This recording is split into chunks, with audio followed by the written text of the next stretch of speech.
Sabe aquela promessa de um paraíso da eficiência? Há não muito tempo, grandes líderes do Vale do Silício juravam que estávamos entrando numa era de ouro. A ideia era que a inteligência artificial tornaria o trabalho quase opcional e que semanas de 3 dias seriam a nova realidade de todo mundo.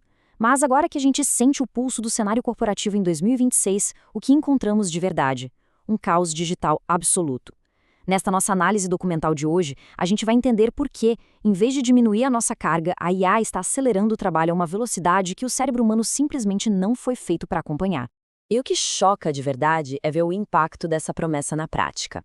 Olha só essa estatística de comportamento de 2026, depois que a adoção de IA virou o padrão, o tempo que a gente passa lidando com e-mails disparou exatos 104%. E pior, o uso de chats e mensagens instantâneas nas empresas subiu surreais 145%.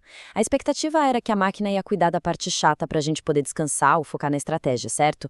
Mas a realidade é que a força de trabalho global está produzindo e se comunicando muito mais rápido, só que a gente está literalmente se afogando no meio do processo. A IA não tirou o trabalho da nossa mesa, ela simplesmente multiplicou o número de interações. O que nos leva direto ao capítulo 1, a armadilha do excesso.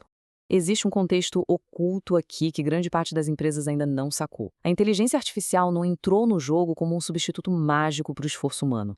Na verdade, ela virou uma camada extra de complexidade. Esse número 7 ilustra perfeitamente um fenômeno que a gente chama de tool sprawl, ou seja, a proliferação descontrolada de ferramentas. Em questão de 2 anos, a média de ferramentas de IA usadas dentro de uma mesma empresa saltou de 2 para 7. Imagina só ter que lidar com 7 assistentes virtuais ao mesmo tempo. Isso cria uma força invisível que fragmenta totalmente a nossa atenção coletiva ao longo do dia. É exaustivo. E o mais irônico, no meio de todo esse caos, é que existe sim um ponto de equilíbrio. Os dados mostram que existe um sweet spot produtivo. Quem dedica de 7% a 10% do seu tempo com a IA atinge os maiores níveis de eficiência, chegando a 95% de produtividade. Mas aqui está o grande problema. Apenas 3% da força de trabalho global conseguiu achar esse equilíbrio. É uma minoria minúscula. A grande maioria, uns 57%, gasta menos de 1% do tempo usando a tecnologia de um jeito efetivo. O restante está só sendo soterrado pela avalanche de informações. O mundo comprou a ideia da IA, mas quase ninguém aprendeu a usar direito. E essa falta de estrutura nos empurra para o capítulo 2, exaustão e vigilância. Porque não saber usar a IA gerou uma nova doença ocupacional invisível, o chamado AI Brain Fry, ou a nossa boa e velha fritada cerebral. É aquela exaustão mental pesada que vem de ficar supervisionando máquina e processando dados numa velocidade absurda. E o preço disso?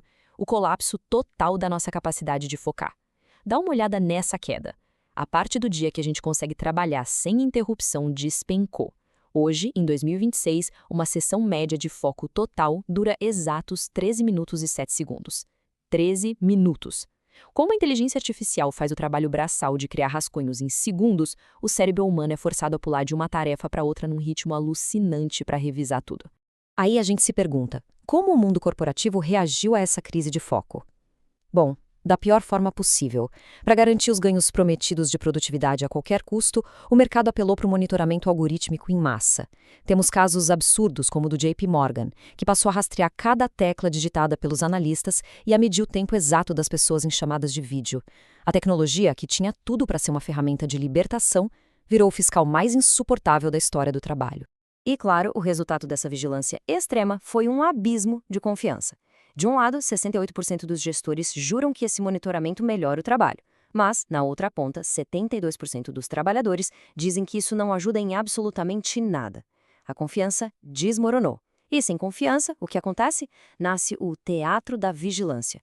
Quase metade dos funcionários, 49%, admitem fazer o chamado presence faking, que é basicamente fingir que está online ou ficar mexendo o mouse só para enganar o algoritmo da empresa.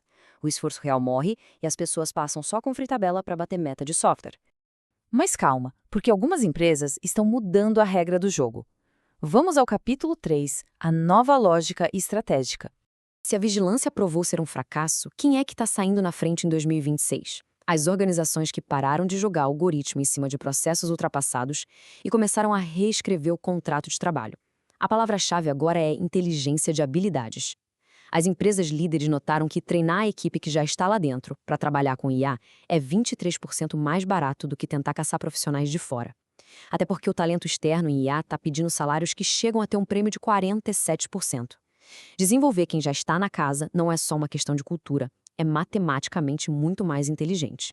O pulo do gato em toda essa transformação é entender que a verdadeira produtividade hoje não é fazer mais do mesmo, é separar, de forma bem clara, o que é execução mecânica do que é julgamento humano complexo.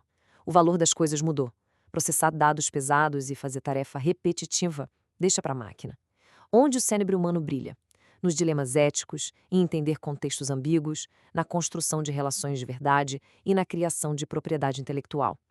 É exatamente nesses pontos onde a IA falha miseravelmente que a gente tem que proteger e focar a nossa mente.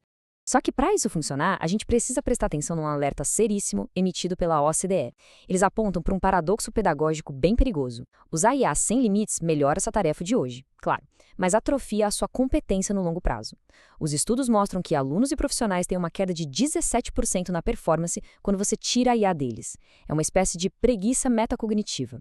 Se a gente terceiriza todo o nosso pensamento crítico para um algoritmo de forma constante, a gente corre o sério risco de perder a nossa capacidade intelectual independente. E entender isso é fundamental para o que vem a seguir. Vamos ao capítulo 4, o horizonte de 2030. A metamorfose que a gente espera até o fim da década vai revolucionar tudo que sabemos sobre trabalho em equipe. As hierarquias engessadas vão dar lugar a redes muito mais fluidas. O conceito mais fascinante que já estamos vendo nascer é o da equipe de uma pessoa só. Imagina um único profissional atuando como maestro, coordenando vários agentes autônomos de IA para entregar resultados globais. Projetos que, há 2 anos, exigiriam trabalho de departamentos inteiros. É uma democratização incrível de poder produtivo nas mãos de um só indivíduo. Mas, claro, toda essa escala massiva tem um custo, e ele está impactando direto o nosso tempo livre. O trabalho no final de semana, infelizmente, virou parte da estrutura de trabalho.